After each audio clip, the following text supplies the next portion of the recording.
একজন সাহাবী, আল্লাহু আকবার কবীরা, সাহাবী ঘরে গেলেন, বিবিকে জিজ্ঞেস করলেন, বিবি ঘরে খাবার আছে কিনা? তিনি বললেন ঘরে তো কোনো খাবারের ব্যবস্থা নাই। সাহাবী বললেন দেখি যাই মালিকের কাজ করে আসি।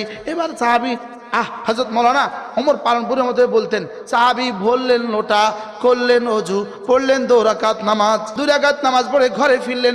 ঘরে ফিরে জিজ্ঞেস করলেন, বিবি খাবার আসছে কিনা, খাবার হয়েছে কিনা? বলে আপনি না খাবার কিনতে গেছেন, খাবার আসবে কোত্থেকে? আমার মালিক বলছে আচ্ছা, মালিকের কাজ করছিলাম, মালিক বলছে একটু পরে দিবে। আবার গেলেন, আবার পড়লেন 2 রাকাত নামাজ, আবার আসলেন, খাবার আসে নাই, না মালিক বলছে পরে দিবে। আবার গেলেন, আবার পড়লেন 2 রাকাত নামাজ।